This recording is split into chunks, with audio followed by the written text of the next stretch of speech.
In a world where sports have stretched beyond the fabric of reality and podcasts became as common as potholes, there were two guys in Morgantown, West Virginia who desired to do something different. These two guys came up with an idea to bring real life back to the arena of sports and hopefully be somewhat entertaining along the way. These two guys are certainly no experts, and they're definitely not comedians. They just think they are. This is the Extra Medium Podcast, and here are those two guys. Hey, hello, and welcome, everyone. This is episode 5 of the Extra Medium Sports Podcast. How did we ever come up with the name Extra Medium? Well, because we are just two plus-size guys living in an extra medium world. Nothing more complicated than that. Hello, everyone. I'm Justin Jackson, sports editor of the Dominion Post. And I'm Matt Amory, former WVU lineman and state champion at Morgantown High. On the show today, we have our reactions coming up. West Virginia coming off a 41-10 loss in the Big 12 opener. On the road at Kansas as well. They have a big game coming up against Utah. Hall of Fame week at Milan Puskar Stadium. We also have the Dominion Post college football beat writer Spencer Ripchick in studio to discuss that.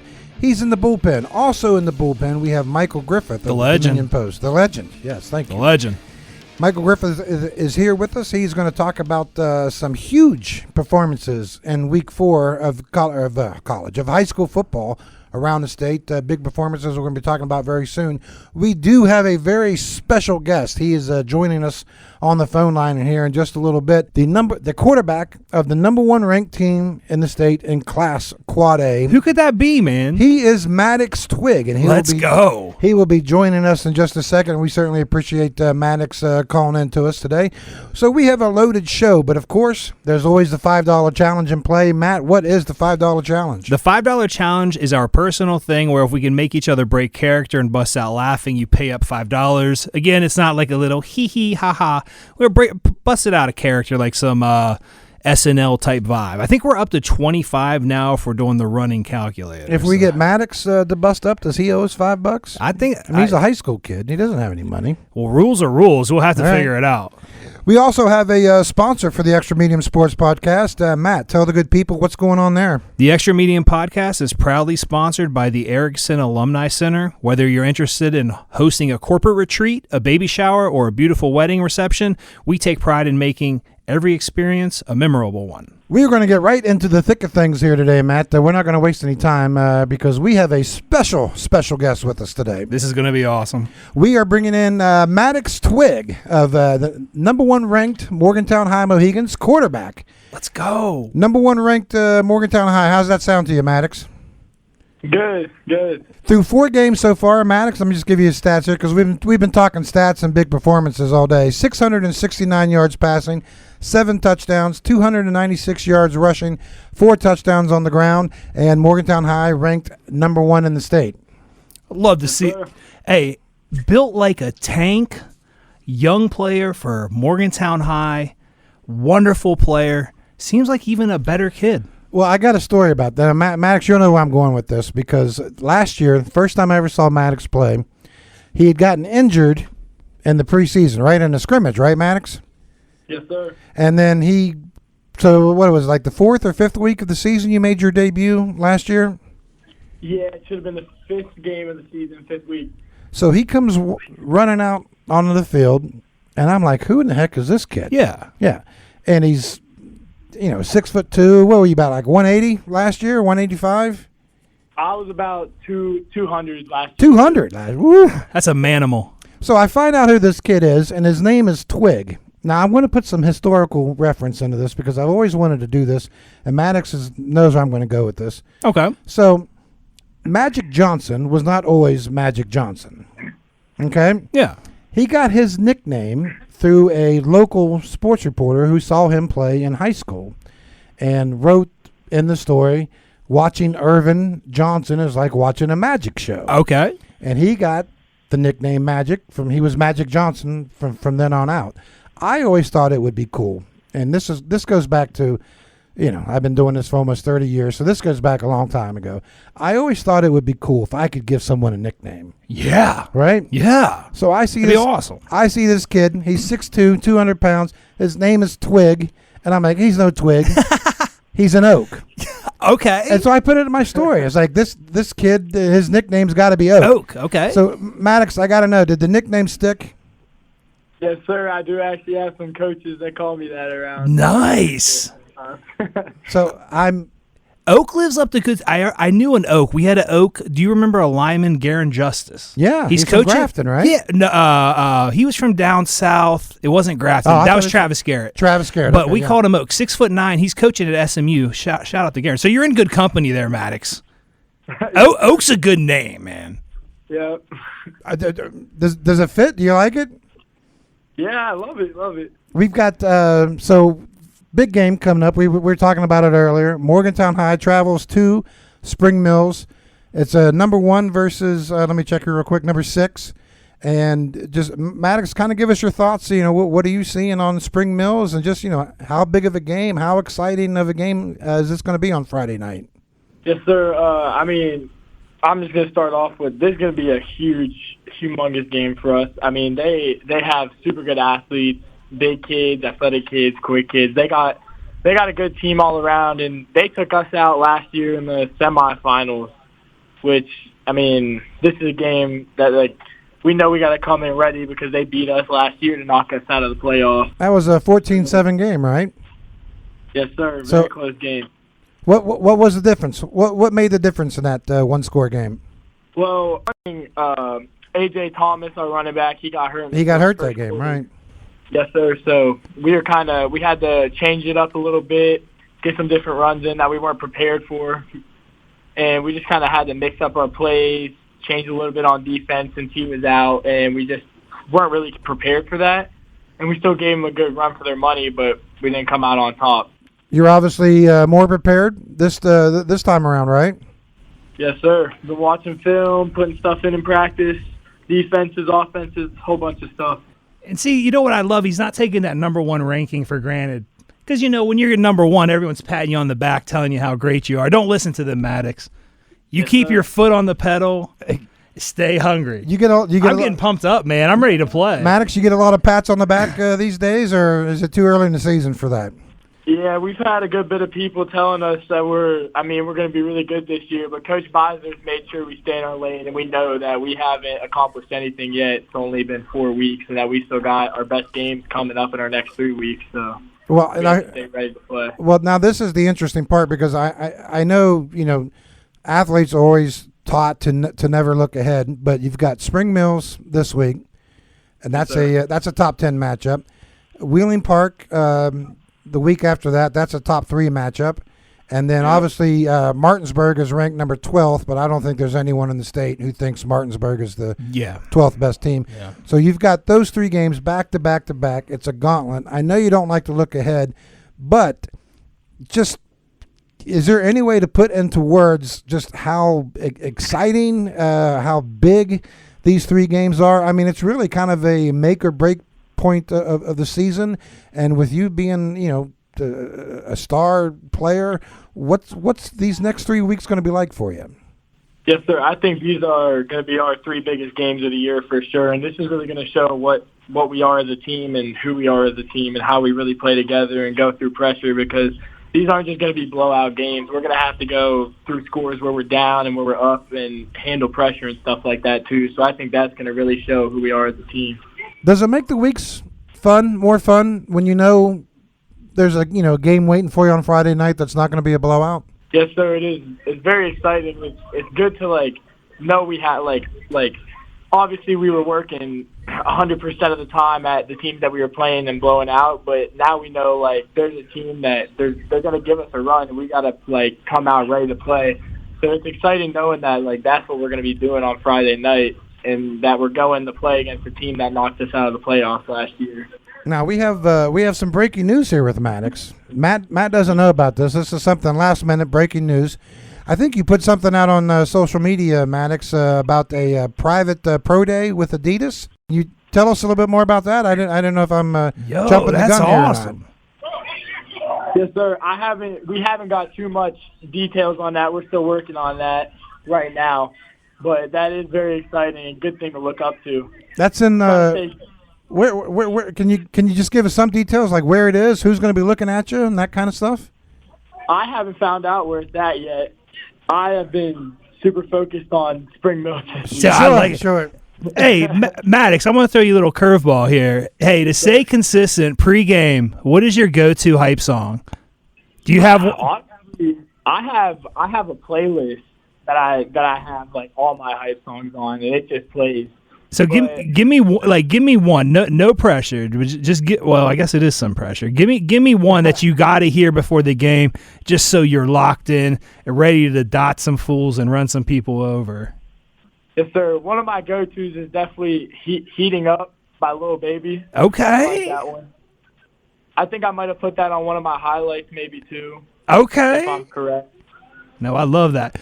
Hey, let me throw one more at you. Yes, sir.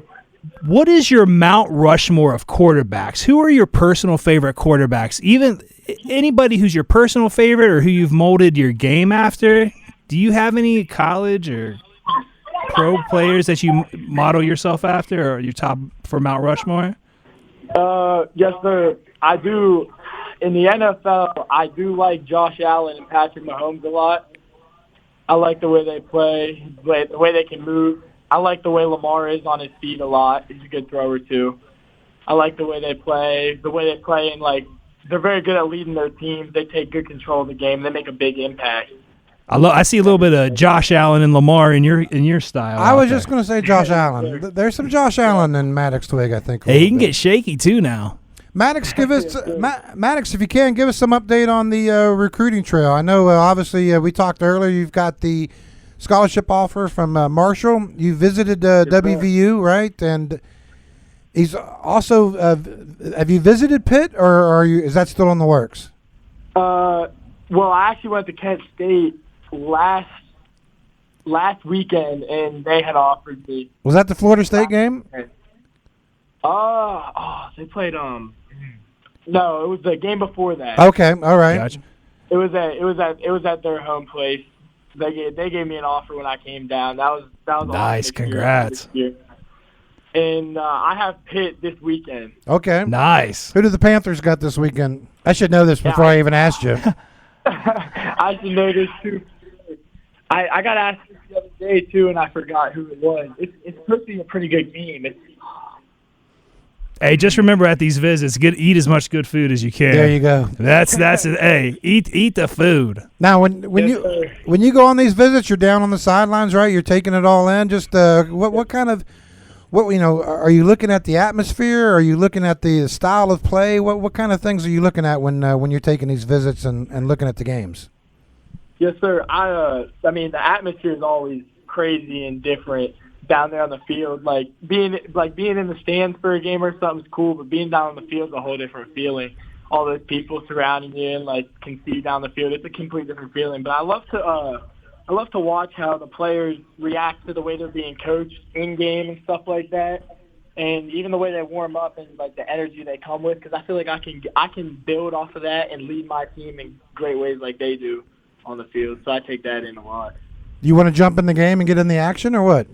Oh yeah, I'd love to. Hey, I want to go give some our listeners here some background here on Maddox. Maddox grew up in the is it Ridgely, West Virginia, where you grew up? Yes, sir. Ridgely, West Virginia. Which is the Frankfort High School portion of the state. For those who aren't aware, Frankfort is right there in the Eastern Panhandle. You guys are basically right across the river from Cumberland, Maryland, right? Yes, sir. You guys have any big rivalries with the Maryland boys? Those boys in Cumberland can get kind of nasty, right? Oh, yeah. The Fort Hill High School, their middle school is called Washington Middle School, and we had a huge rivalry with them in several different sports, actually, through middle school. They have a pretty good grade for my age. You know, I've never heard one person say a nice thing about Cumberland, Maryland. Oh, it was definitely... We definitely didn't like them, but yeah, I mean it is what it is, you know. So now, Maddox, so your family moves to Morgantown. I'm guessing the summer before your 9th grade year. Is that right? Yes, sir. Summer going in 9th grade year. And then, so you're taking in a whole new atmosphere and learning new friends. I mean, just kind of take me back through those early days. What was it like, moving into Morgantown High and the Morgantown area, and what were your expectations at that point athletically? Yes, sir. It was definitely different. It was hard to leave home. I had some very good friends that I've known since a young age, and it was hard to move away from that for a sport. But I didn't think at Frankfort High School I was gonna get the attention I needed, just because it's a double-A school, it's in a smaller town, stuff like that. So I thought I had to get out, get where I can get my name seen a little bit more. Now, it was different for sure. Now, Frankfort's doing all right. Yes, sir. They are doing. They've been doing good. They won a state championship last year. Are having a pretty good run right now this year. And so now you get in your first year at Morgantown High, and things are going pretty well. Then the injury happens. Just kind of what kind of injury was it? And rehabbing from that, and then obviously bouncing back pretty quick from it. What was that like? Yes, sir. I tore my meniscus in my right knee. And it was definitely, I got my meniscus removed instead of repaired because the recovery will be quicker. Okay. And probably less chance of getting injured again. But it was definitely rough. I had a lot of training to do, a lot of therapy, a lot of rehab, stuff like that. But I made sure to stay at it. And I also tried to come to practice and make sure I was getting the plays down, even though I wasn't able to do them and stuff like that. I had to stay ready for when I was able to come back and play. Matt, do you still have a meniscus? I don't even know what that is, man. Is that in your neck? No, I'm just kidding. I'm just kidding. No, so mine are when you put Rice Krispies in milk, it's snap, crackle, and pop. That's what I'm just an old man over here, Maddox. Yeah. So and then obviously you kind of rolled into the freshman year late, but had some success. Team goes to the playoffs, and then you've built on it this year. They've kind of. We talked about this before. They kind of reshaped the offense this year at Morgantown High. Talk a little bit about just kind of learning that offense, and it seems like it's more well suited for your abilities. Yes, sir. We definitely did change up the offense. We're more of a spread offense. Now we still obviously have our run game out of the spread, but our main goal right now is to pass the ball first, and because we think we have good receivers for that. We have great athletes, and we got a line that obviously can hold up for us and give me a great pocket to throw the ball to some great receivers. So we think that's a big thing for us. We're going to make some predictions here a little bit later, but just what I guess not to ask you for a prediction, but what does Morgantown High have to do well on Friday night to beat Spring Mills? Yes, sir. I think a big thing for us is going to be defense because they do have some big receivers. They got a kid that's 6'7". They got some speed out there at receiver. They got some good running backs, a pretty good O-line, a quarterback. He's pretty big. He can throw the ball pretty well. And for offense, I think we do have to try to spread the field out on them, maybe open up our throwing lanes a little bit. And if they want to try to cover our passing, then we got to go straight to running the ball and get it down the field. Maddox, I do want to break in here for a second. I'm really proud of Matt. He's been talking about the Mohawk Bowl. Yes, sir. And the first 4 shows that we've done, he's talked about the Mohawk Bowl. He has not talked about the Mohawk Bowl once. It's been very difficult for me not to mention it, though. I'm not going to lie. He's been on his best behavior. But I also wanted to just talk about, the rest of the season. Obviously, the Mohawk Bowl's later. Just has this season been kind of what you expected up to this point? Yes, sir. I did expect to have a good season, get a good couple wins in at the beginning of the season, but we knew our competition was going to be more to the middle of the season, and that's what we're starting to come up on now. So I don't think we've really accomplished too much yet, but I think it's going good so far, and I think we have a good chance to be a super good team this year and even make a run for the state championship for sure. Maddox, we want to thank you so much for your time. We certainly appreciate it, my man. Yes, sir. Maddox, thank you so much, brother. The most important question now, Maddox, can we count you as a friend of the show? Yes, sir, of course. Yes. We have 3. Yes. We have 3 friends of the show. He is Maddox Twig. Thank you again so much, and good luck on Friday. Yes, sir. Thank you, guys. Thank you. Just in case you were wondering where to find the Extra Medium Sports Podcast, Matt's here with that info. You can always find a link to the Extra Medium Podcast at www.dominionpost.com or find us on social media at Spotify and YouTube. We are going to continue our high school football discussion here, and this is where we bring in our legendary, right? The legend. Michael Griffith of the Dominion Post, and there is a ton of stuff to talk about with high school football. The weekly playoff rankings came out today, actually this afternoon. We're going to go over those here in a little bit. There were some big, huge performances, individual performances around the state. Mm-hmm. Matt, I know one of them particularly caught your eye. One caught my eye. A gentleman in Nicholas County by the name of Devin Nash, who performed like Kevin Nash. You like that reference right there. Nasty, right? Yeah. Rushed, and this is not wrong. I'm not saying this wrong. This is no typo? This is no typo here. Unless I flub it, which could happen. But rushed for 482 yards and 7 touchdowns. I'm getting the chills thinking about that. That's a season for some. What was the score of that game? You got the score of the game? 63-48. Right. And also, there's more. He recovered a fumble to seal the game in the fourth quarter. Wow. That's a helmet sticker? That's a sticker. Is that a sticker, I Legend? think that's a helmet sticker. I would agree with that. I want that guy on my NCAA team putting on moves. You talk about hitting that L1 button. He might be going right through him. I don't know. But do you remember that quote? Oh, yeah. The video I showed you? Yeah. Yeah, he was talking to a sports writer that covers that area down there and just said, I'm meaner, faster, and stronger than the people in the hole. So, And okay. You like that, right? Can I tell you what it reminds me of? The runaway beer truck Owen Schmidt. He reminded me of someone. Give me those numbers again. 420? 482 yards, 7 touchdowns, also a fumble recovery at the end to seal the game. Like, how is that possible? Rumor has it might have even been more, maybe not. Could have been 500. It could have been unofficial. But, you know what? Like, I'm just curious if that was a record. I sent that now. Justin, that wasn't me sending you a clip of myself from 20 years ago playing football.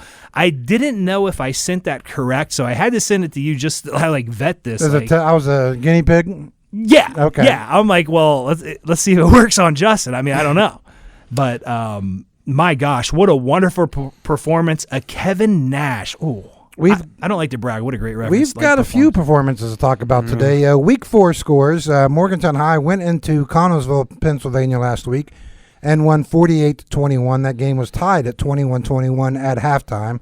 Wheeling Park University, great game. Wheeling Park wins 42-35. That was on the island, next, of course, to the casino and the and we'll leave it at that. What happens on the island stays on the island. Wheeling Park running back Brennan Whack. Wow. The Hawks got whacked out. We're going to talk about him in a second, but just to get through the Week 4 scores here, Robert C. Byrd defeated Preston High 41-14, and Clay Battelle was on a bye. Michael, Brennan Whack, you've been talking about him before. Yeah. What did he do on Friday night? Well, he did exactly what the Hawks did not need him to do. And if you'll remember last week when I was giving my keys to the game, I said you cannot let him be abnormal. Like, can't let him break off the chunk plays. Yep. Let him get his, but don't let him go over what he's capable of. And honestly, at this point, this just might be what this kid is capable of on a weekly basis. Good luck, should say. I shouldn't even say he's overachieving at this point, but 31 carries, I believe, somewhere around there. 329 yards, 6 touchdowns. Wow. And 6. That's a Wheeling Park school record, 6 touchdowns. Yeah, wow. And you score, it was only a 7-point game. So you absolutely chalk the game down to, Brennan Whack. I mean, I think it was the end of the first half and maybe close to the end of the fourth quarter where he broke off 2 long runs beyond midfield for touchdowns that really shifted momentum in the favor of his team. And the Hawks kind of had a little self-inflicted wounds there down the stretch. They had about 4 or 5 plays where they had penalties on everyone. Well, I was going to say they got called for 12 penalties for the game, I think. Yeah, and 4 of them came in 4 plays down the stretch, and they had the ball on the 20, 30-yard line, and it pushed them all the way back across midfield. So, but Brennan Whack, man, I mean, what can you say about this guy? He's just one of those kids that you can't stop him, I guess. I don't know. Well, I'm going to take a break. Now, Brennan Whack here was the Kurt Warner winner last year, so it's not like this kid came out of nowhere. Yeah. We're talking about Brennan Wack and then also Devin Nash of Nicholas County. Both huge performances. But now, Matt, are you ready? I'm ready. It is time for the $1 curveball challenge. I like the sound of you that ready? crisp dollar bill. I got baby. a crisp dollar bill right here for Matt's taking. George Washington. Devin Nash, 482 yards. Brennan Wack, 329. Neither one of those numbers, as impressive as they are close to what the state record is. The all-time state record, rushing record for the most yards in a game. Matt, for $1, can you name who it is and the number? Okay, so I'll give you 2 parts there. 2-part. Okay. I feel like you're not going to go too historic on me. Maybe you would. I don't know. You're not going to get it. No chance? No. What is it? A young man by the name of Paul McCoy, Paul McCoy. Oh, 2006, from Matewan. Now get this. Wow. 658 yards. what? Oh, my God. And shout out to you for that wonderful stat because 29 carries. That 29. comes Wait, out what? 22.7 yards per carry. Oh, my gosh. Unbelievable. Did he get touched? My goodness. That is your West Virginia state record. Paul McCoy from 2006. State all-time record for rushing yards in a game, 658, which, oddly enough, if you were to add up Brennan Wack's game against University High and doubled it, he would have tied Paul McCoy for the state record. Hey, coincidence? I think not. There you Wow, go. That's crazy. Are you ready for his second part? I am. He broke the record, where he set the record, against Birch High School in 2006. Okay. I'm going to give you a chance to win some money here. Okay. Birch High School is no longer in existence. What school did it consolidate into? Birch High School. That's a good question. Where Well, it's for $1. It's got to be. It's got to be for a good question. where is that at in the state? Well, that's what you got to figure out. That's what I got to figure out. Matewan's not a school anymore, is it, either? Oh, was Matewan not? I don't think so. No. Okay. No. So, but that's 2 schools, not 2 schools. within 20 historical years. schools that are off the map. Mingo Central is your Mingo Central. Mingo Central. Great questions. So I get to keep the Hey. dollar again this week. You win this round. That was going to be 2 glizzies for me from Sheets. Gosh Yeah. darn it. Let's talk about week 5 here for just a second. Coming up this week, game of the week. Morgantown travels to Spring Mills. And with the rankings right here in front of my eye, Morgantown High ranked at number 1. They're going on the road. Spring Mills ranked number 6. Those are in Class Quad A. These games are all on Friday night, by the way. That's a 7 o'clock game over in the Eastern Panhandle.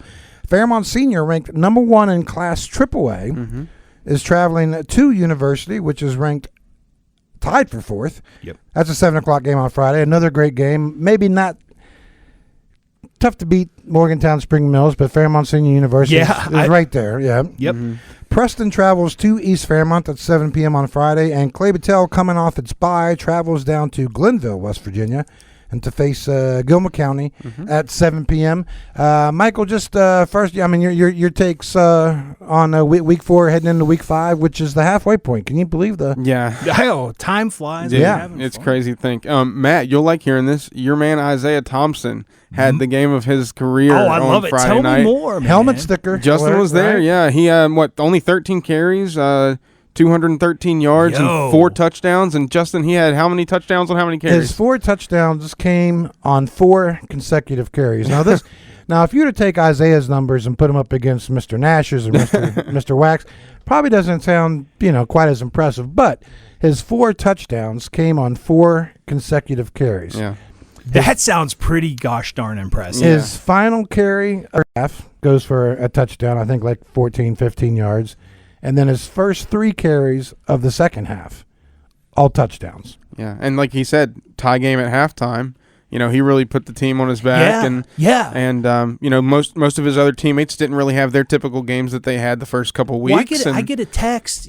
Hey, Morgantown better step. I'm at work. Like, what the heck's going on? I need to. So, I love to hear it. We might have to get him on the show. Yeah, I mean, we were talking about him last week, and I think it was perfect for him to have that performance. Good Loved timing, and I read a little thing for the highlight reel today about him and talked to him over the weekend, and just a really good kid.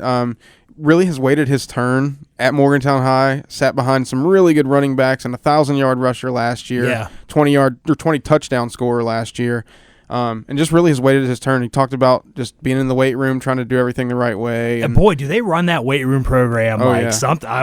Yeah, that's one thing that Sean Beiser has completely changed at Morgantown High is his weight program. They said, come by, watch us run the hill. I said, well, I'm afraid you're going to throw me on the hill. I don't want to. So yeah, good test for Mohegans, and Mohegans. They'll have some things that they'll be discussing this week before they have a huge matchup against Spring Mills. Well, that's obviously the game on tap here. Morgantown at Spring Mills. Michael, just give me your take. Morgantown High ranked number 1 in the state. It's very much early in the season, but this will be their biggest test of the year. Is that correct? Yeah. Oh, absolutely. They're getting into the nitty gritty, if you will, of their schedule. It doesn't get any easier after this, which obviously we don't look ahead, but you know what it is from now until the end of the season for sure. And Spring Mills is a team that they're talented, of course, but they've been confusing this season because they've had results that you didn't expect, and then they'll have results that you did expect, and they beat Connellsville 50-something to nothing, I think, last week or 2 weeks ago. So this is a game that's going to be really hard to predict on paper. I think whoever's defense can show up best is going to, obviously that's kind of cliche to say, but in a high school game with two really good offenses, this is going to be a really big game that relies on defense a lot. So. And that Spring Mills team is battle tested. I mean, their loss coming to a close game against Wheeling Park that we know is for real. So yeah, and the thing is, they lost to Wheeling Park and then beat a team that beat Wheeling Park. Yes. So that's just how football in West Virginia is this year in high school. I mean, everybody's beating everybody. It's going to be a crazy back half of the regular season, I think. How sneaky of a game? Sneaky, that's my word. I love that word. That's his word. How sneaky of a game is Fairmont Senior at University? Yeah, I mean, it definitely is, especially with University coming off the style of loss that they did. That's a tough loss you took. You go on the road to Wheeling Park. You're up pretty much the entire game. I think it was 21-7 at some point.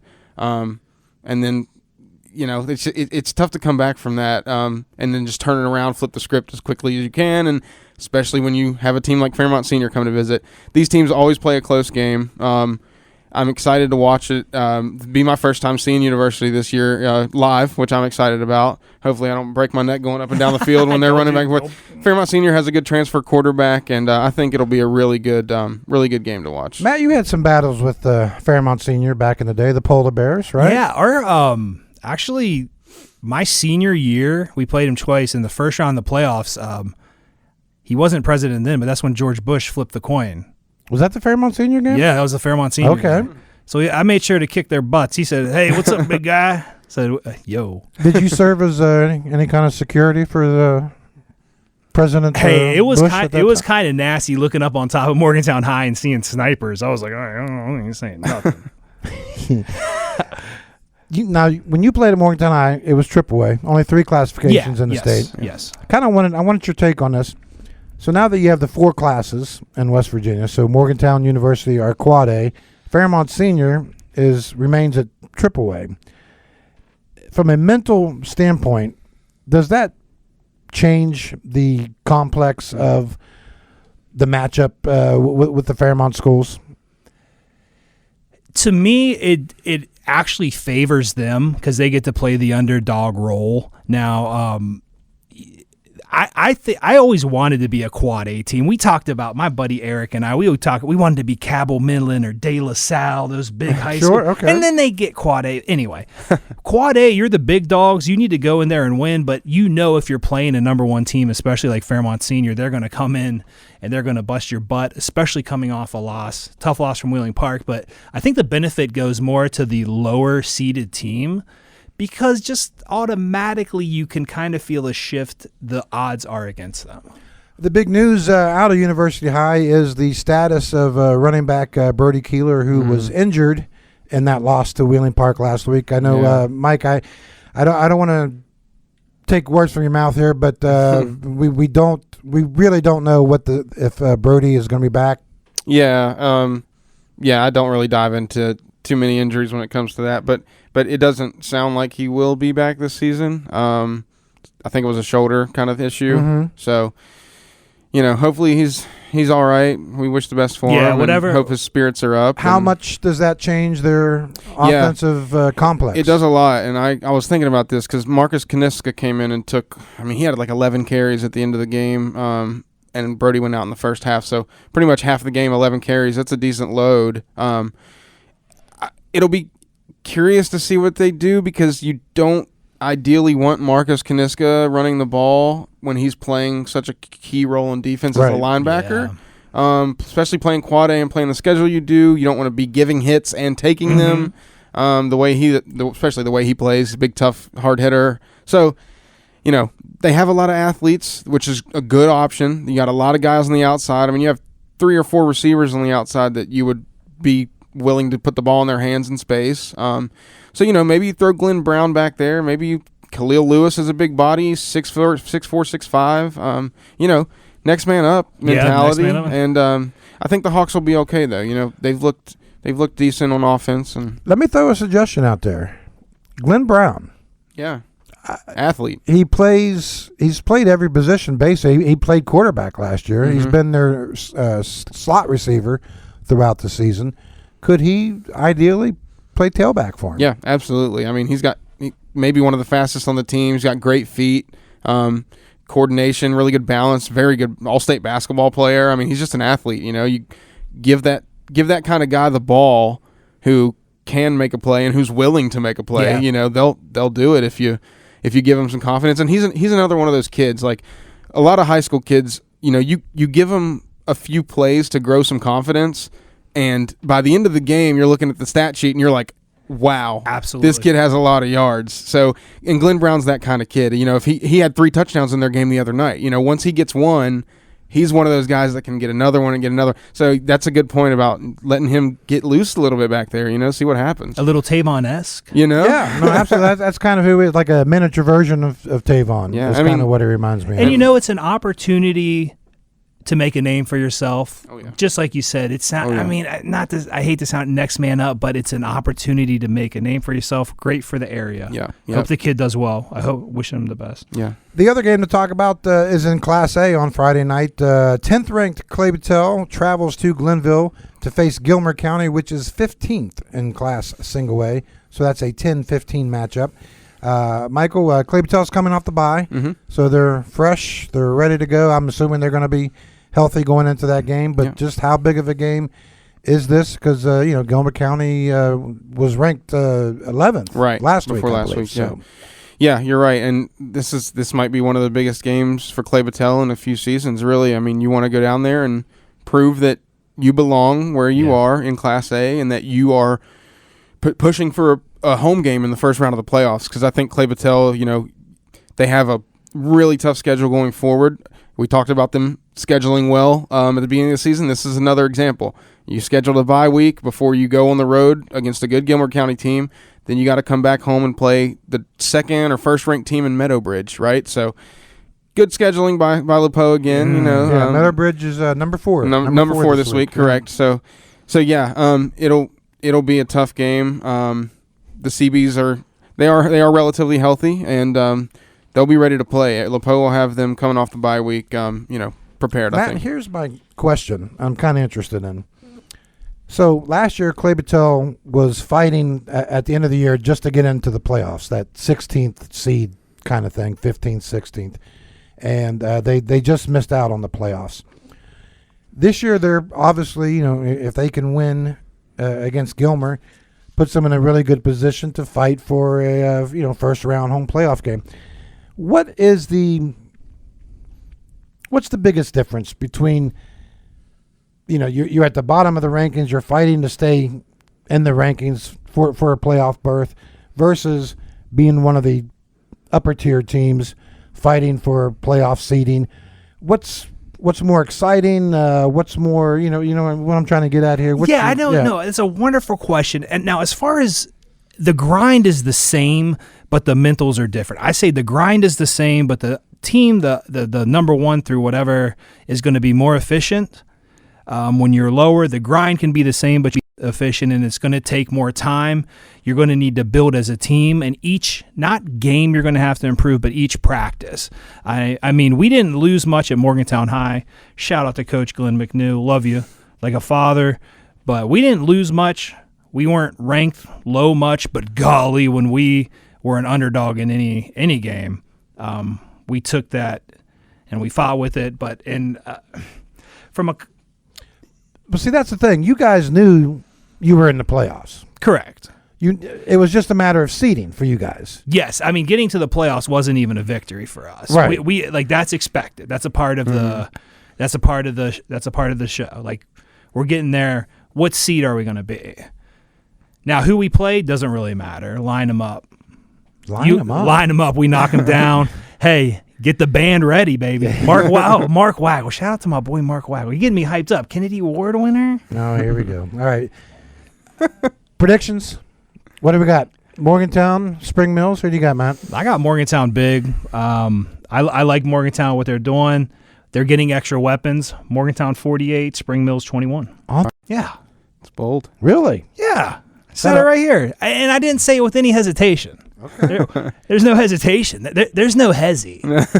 Fairmont Senior at University. What do you think? Fairmont Senior at University.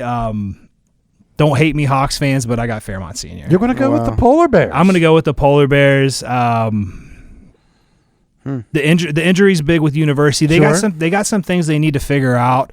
I think Fairmont Senior's rolling, and they're going to come in there with, when a shark smells blood in the water, attack mode. Well, you know what the Hawks do have as a quarterback. They do. Harrison Helbig. What did he have? 322.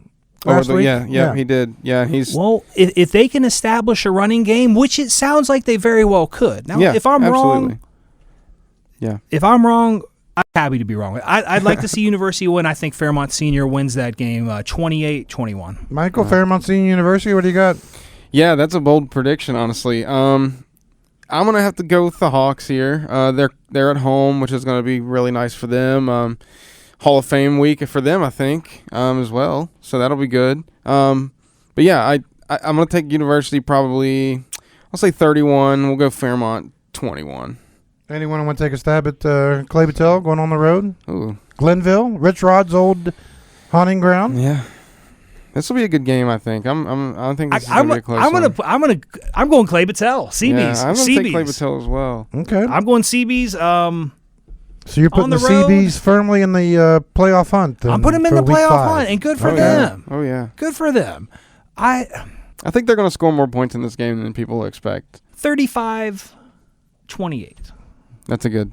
I was going to say 35 Clay Battelle also. I think I'll give 35. We'll go 21. I think Clay Battelle's defense. I love the way the legend thinks. Clay Battelle's defense is really good. So, Michael, the kind of cap things off here, the rankings did come out today. We did mention Morgantown number 1 in Class Quad A. GW is number 2 in Quad A. Wheeling Park is 3. Huntington and University are tied for 4th. In Class AAA, Princeton and Fairmont Senior are tied for number 1 in AAA. And AA, it is Independence at undefeated 4-0. They are ranked number 1 in AA. And in Class A, you have Cameron, ranked number 1 in Class A, followed closely by Wahama. Rankings, I know it's only been published. It's only not even halfway through the season yet, but anything jump out at you with the rankings? Yeah, a few. I think GW, George Washington, being up there at number 2 is big. They have a big game against, I believe it's Barnesville, Ohio this week, and Barnesville has a regular season winning streak going on right now. It's like 40 or 50 games that they haven't lost in the regular season. So that'll be a good test for GW. But I don't know if I'm more surprised about them being up at the top or if I'm surprised about Martinsburg being down there at 12. Obviously, they're the talk of the town every week, whether they win or lose. And their first 2 weeks, we know ran into some gauntlets of teams with Huntington and Camden. Should they put an asterisk there for one of the losses against the New York Jets? That's a good point. Also, AA jumped out to me. Independence and Bluefield, they play a big game this Friday. I know that's not really our area, but that I just know that Independence is hosting that game. It might be their biggest home game that they've ever had in program history. Independence picked up their first win in program history against an out-of-state team this year, actually. Okay. Which was a big thing that happened for them. So they're having a little bit of a historic season. Always a good program. So yeah, I'm Now see, get Matt, ready, man. Buckle up. Yeah, buckle up, baby. Now see, it's that kind of knowledge is the reason why I ask you the $1 curveball challenge It's and not Michael. I'd be out of money if I. Yeah, we were actually easy money we for were this we were guy. naming mascots after the Gilmer Oh, Titans. great. And I was just firing them off the other day. Man. Michael, appreciate the time. So where you at this weekend? Yeah, I'm gonna head to university. See UHS and Fairmont Oh, that's a Senior. good and game. I think that's the only technical home game we have. Obviously, Preston will be close in Fairmont and stuff like that. But that's the only Mon County game we got this week. I'm headed to Glenville. Glenville, baby. Yeah, I think Gilmer has a nice little facility down there. That should be pretty fun to watch. Okay, all right. So, but yeah, I'll be down there up on Baker's Ridge. Always a nice place to watch football. Good sunset Yeah, up there. you Baker's know? Ridge, yeah. Pretty excited. So, Michael, always appreciate the knowledge. Thanks for stopping by. yep. Thank Appreciate you, legend. guys. Always good to see you. Appreciate you, brother. Matt, what do you say we pay some bills right now? Let's pay some bills. A shout out to our sponsor. The Erickson Alumni Center provides your guests with an elegant experience utilizing our state-of-the-art conference technology and catering from our in-house executive chef. It's now time for our favorite. I can't even talk now, man. You got me flustered over here. It's time for our favorite segment of the show. We call it "What Caught Matt's Eye." Matt's eye, let us know what is caught Matt's eye.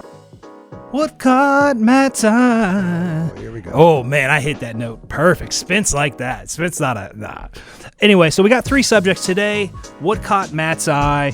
We're going to start with the WVU loss to Kansas. Lost 41-10.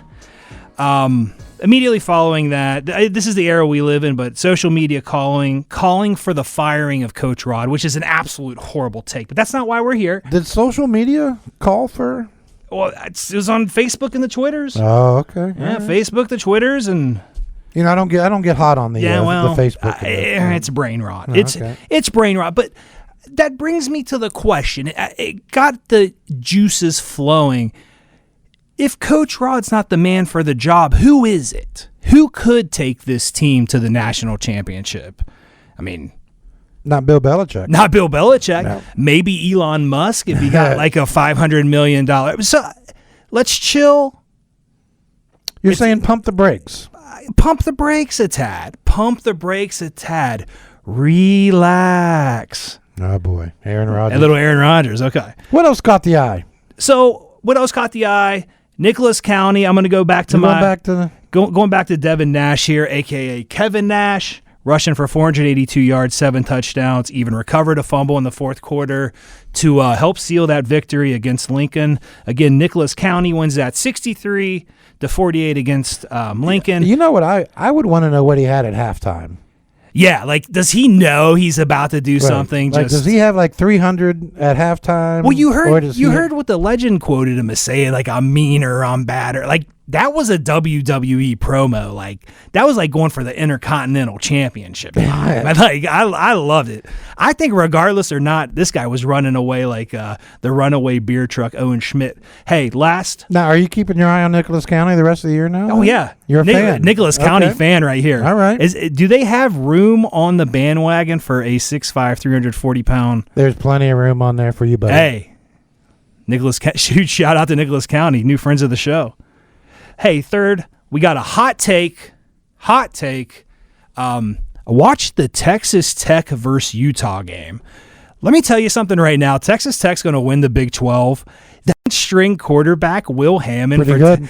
Bro, he didn't miss a pass. Some of these RPOs, the receiver had to catch out of self-defense.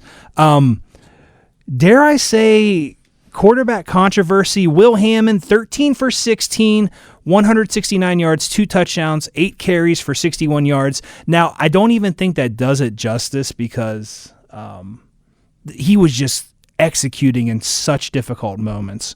But anyway, and that's that same Utah team we're playing. Hot take, Texas Tech will win the Big 12. What do you think about that? I want to get into this a little bit with our college football beat writer. It's time to bring in now Spencer Ripchick. Spencer, how you doing? Doing good. How are you guys doing? Hey, thanks for coming by. And we're talking about Texas Tech here. Obviously, Spence, the story with Texas Tech is the money they spent on the program. I don't know, was it 30 million, 50 million, whatever it is they spent on football. They're definitely getting their money's worth, aren't they? Oh, yeah, definitely. I think they're after their win over Utah, they're the top team in the Big 12 right now. I think ranking-wise, I think they're 12 or something like that last time I checked, but they're definitely the highest-ranked Big 12 team.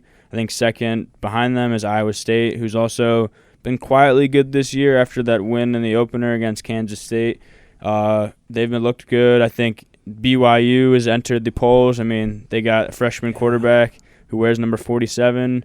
West Virginia will see them next weekend. Right. That just says toughness right yeah, there. You where's wearing 47 at quarterback, you're a tough dude. Now, you want to know what BYU does this year? Is they play defense.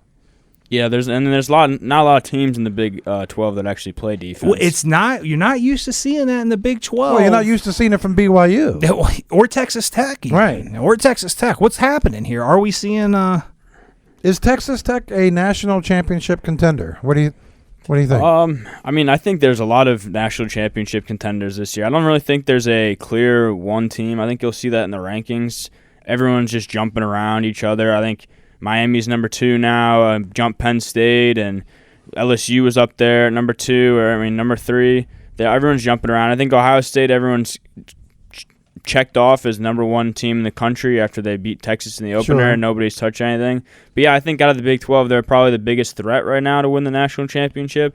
I think, yeah, you got to look again. Good, and maybe TCU can make some noise or BYU, but they're way down there in the rankings so far. But yeah, I think Texas Tech is probably, they can compete for a national championship. Does Texas Tech have a quarterback controversy now? I mean, who knows what that going for? Will Hammond having that wonderful game. That was just, wow, it's great to see him. Sorry, I didn't mean to interrupt there. No, you're good. good. So impressed with Texas Tech. Well, Spence is a top 25 voter. Oh, I did not. I'm here. He is an AP. Well, now I'm getting nervous. He is an AP top 25 voter. I didn't know that. Spence, did you have Miami number 2 in your poll this week, or? So I had Penn State number 2 in my poll, but I've been high on Miami throughout my voting so far. I had them at 3, and yeah, I think Penn State is they're kind of just there just because they have the best roster, one of the best rosters. They haven't in the played country. anyone. No, they haven't played anybody. Yeah. But I think they'll get tested this weekend against Oregon. We'll find out. Sure. I mean, I've said that if they lose to Oregon by a touchdown or more than a touchdown, they can drop very, very far down the rankings, and then obviously Oregon might move up to maybe even number 1 in the country, depending on how Where's much that they game win. at? It's in Penn State. The whiteout Whiteout. game, the big game. What a scene that's gonna be! Yeah, College game day will be there. Oh goodness! Wow. Let's talk a little West Virginia football, Spence. They traveled to Lawrence, Kansas last week.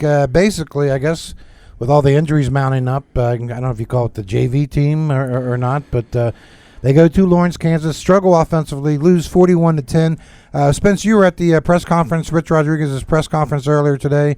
I know there are more injuries mounting up even after the Kansas game. Oh yeah, pretty much almost their entire offense is injured. He didn't even talk about the defensive injuries. I'm sure there are some. He didn't really talk about them.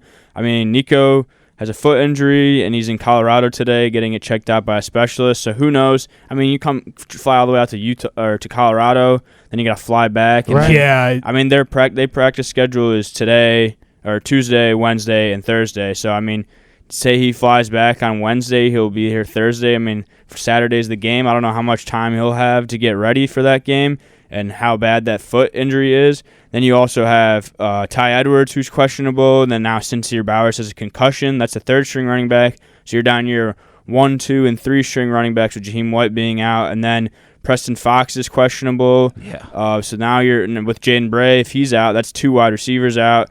And then the entire right side of the offensive line is questionable, with Landon at center is questionable, and then the right guard and right tackle both have really creative names. I don't want to butcher them. Matt, do you have any eligibility left? I got Did you one. suit up? I might have 1 year. Get me in the high knees. Hey, I'll come out there. Coach Rod, I'll learn how to pick up those blitzes.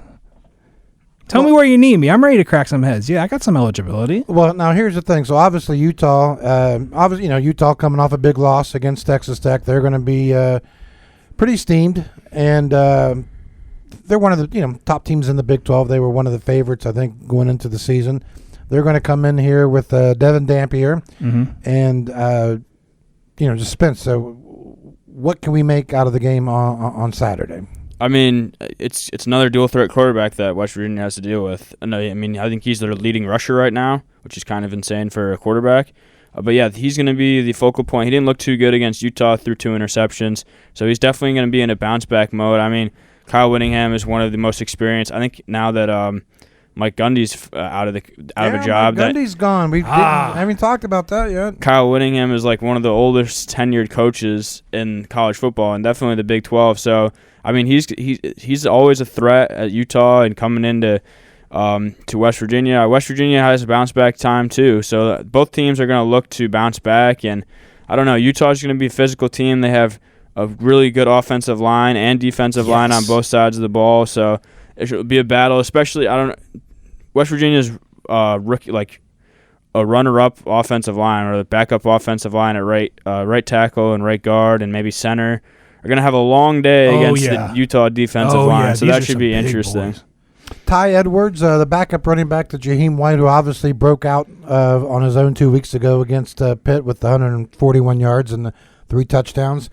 Is it hip injury? Because I think everyone kind of thought he would play a little bit against Kansas, but then obviously doesn't. What's the update with Ty?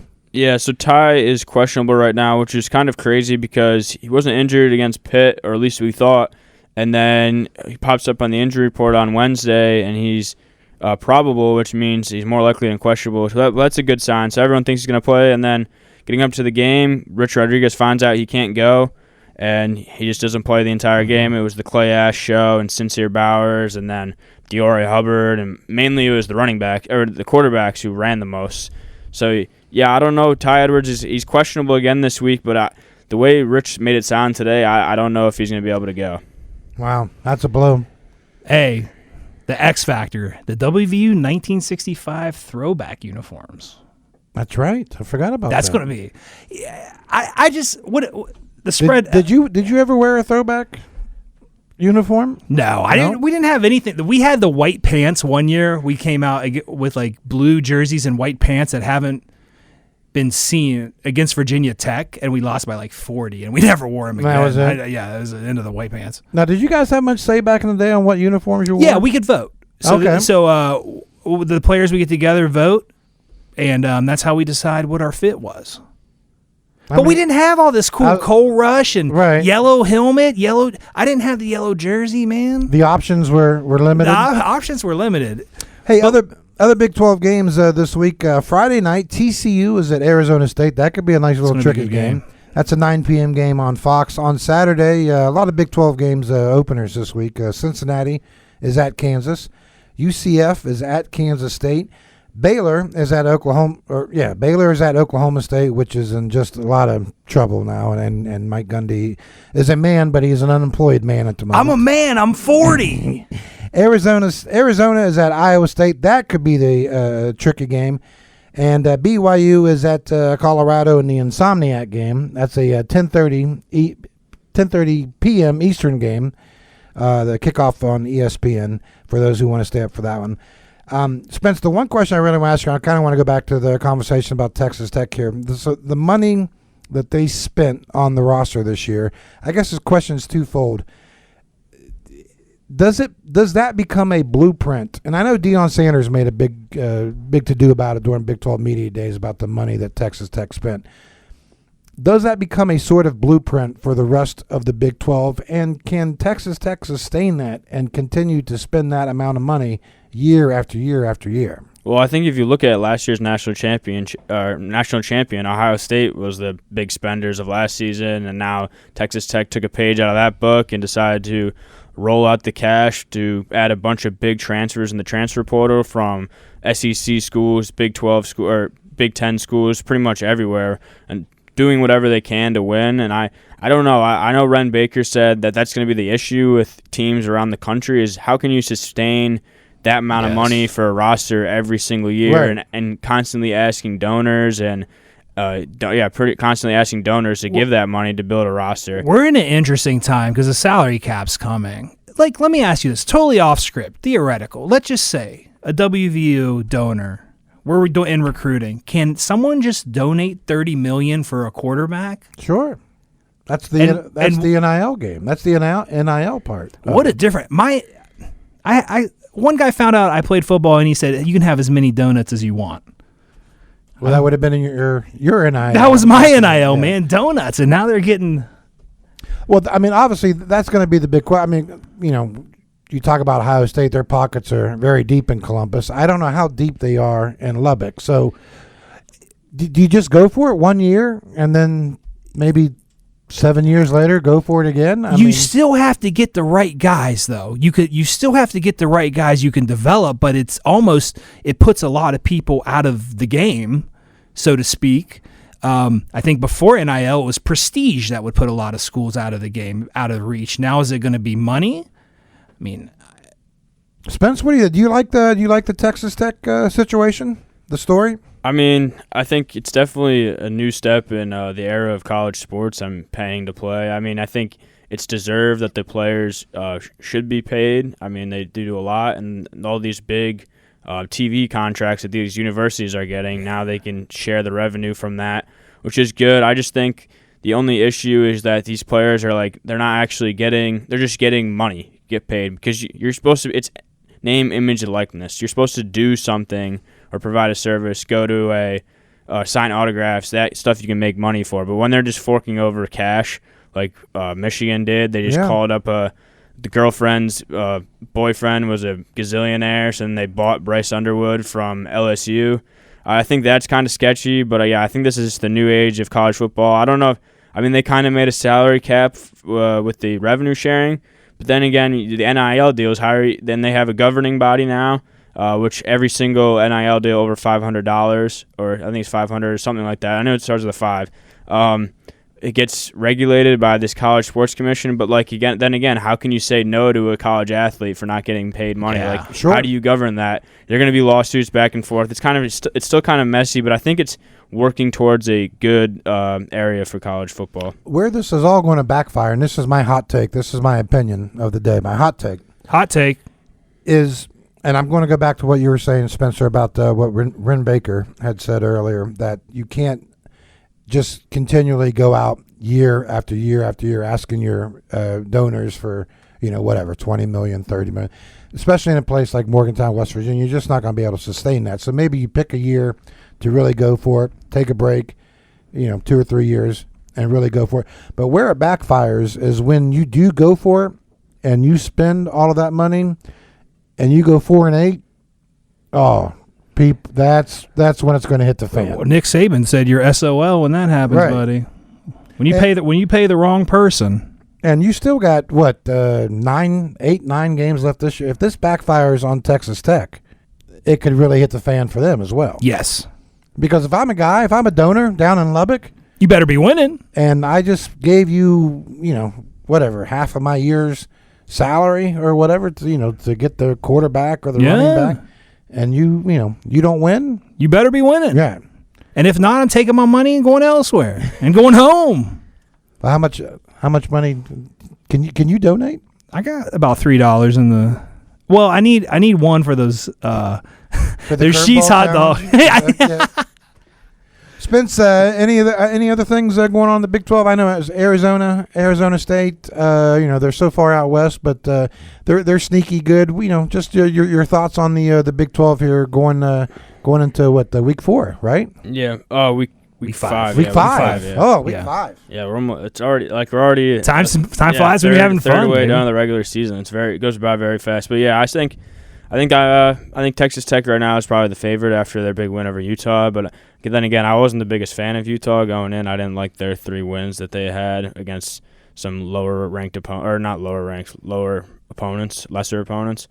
But yeah, Arizona State, they had some troubles there to start the season. They lost to Mississippi State. I think if I recall correctly, they beat Baylor, who I thought was actually a pretty good team recently. So they're always going to be hanging around. They still have Sam Levitt, and they're always a good team, or not always a good team, but they were a good team last year, and that most of the team carried over this year. So they're a team to watch for. I think there's definitely some bottom dwellers that are arising. I think you can see that with Oklahoma State, sure, Colorado. Yeah. They're definitely towards the bottom.